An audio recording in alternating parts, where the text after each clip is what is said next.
Okay, so it is day 2 of 365 days of prayer, and I had totally planned last night to pray for COVID-19 victims. I'm going to put that off for a day, and I'll explain why.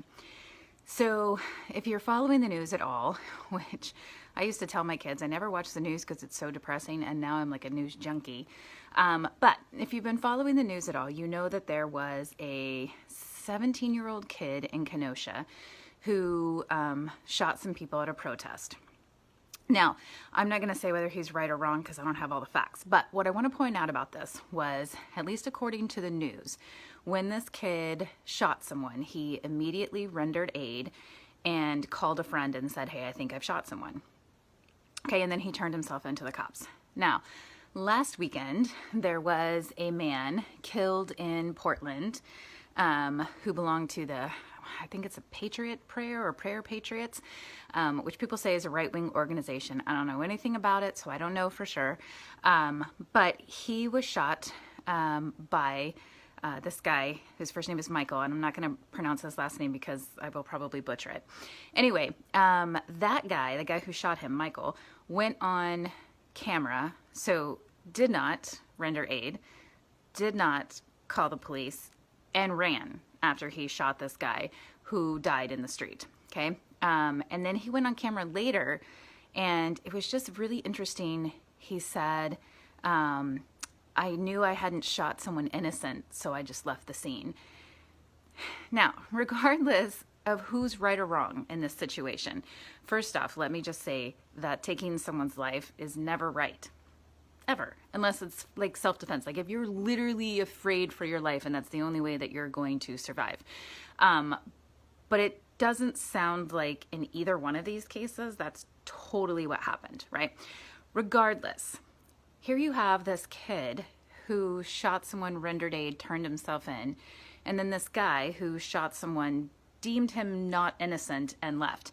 And after this guy was shot in Portland, there is news clips of a bunch of protesters, rioters, saying that that he was killed, cheering, and saying that he was a Nazi, and they took out the trash.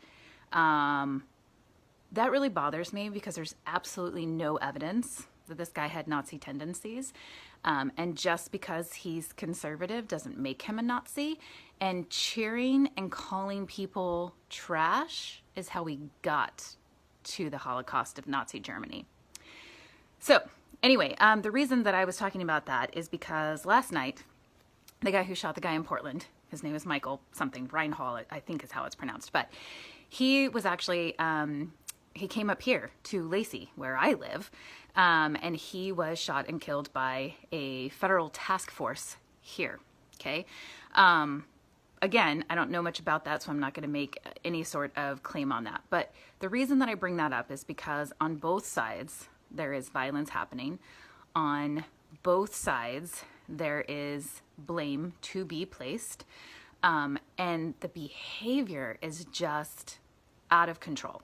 And my fear is that this is going to then ramp up where more people are going to feel like they have to go and protect things like the kid in Kenosha did. And we're going to have even more killing on the streets. So my prayer today is for the violence to stop. Politicians need to get in and they need to stop the violence. If you can't do it, you need to call on Trump for help. I don't care what you think about him personally. Let him send the National Guard in and help take control of your city, because what is happening now is no longer peaceful protests, and hasn't been for quite a while. So that's what we're going to pray about today. So, Lord, I'm sure that I am not alone in saying that my heart is just heavy with everything that is going on. And I know that you, even though it's in the Bible from the very beginning, you never meant us to be taking each other's lives, because I know that for you, every single one of us is one of your children, and every single life is important to you. So, Lord, I pray that you would be with the government officials who need to stand up to stop these protesters and rioters. I pray that you would be with the common people and give them pause before they go out and put themselves in a dangerous situation.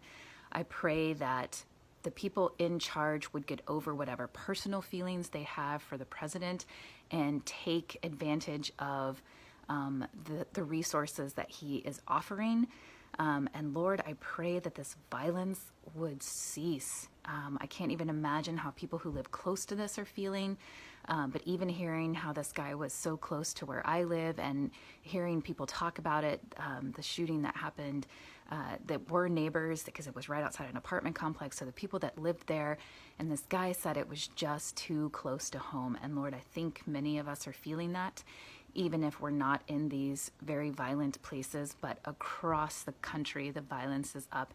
And I just pray that you will put your calming hand on people, that you will give them reason, and that you will give them the ability to look past their personal biases towards people who can help them, and have them ask for help so that no more of your children have to die in the streets.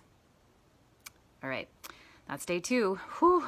Tomorrow, hopefully, if nothing else crazy happens, we'll be praying for COVID-19, people who have had it, people who are recovering, because Vicki, I did see your comment, and so I want to make sure and honor that. But that was kind of a lot for today, and it was relevant, so it needed to happen. Anyway, if you guys have more prayer requests, comment below. I attached the Google Doc on the last video, and I'll re-upload it again to this one with some thoughts for today. And day 2, we'll see how it goes. All right, stay safe.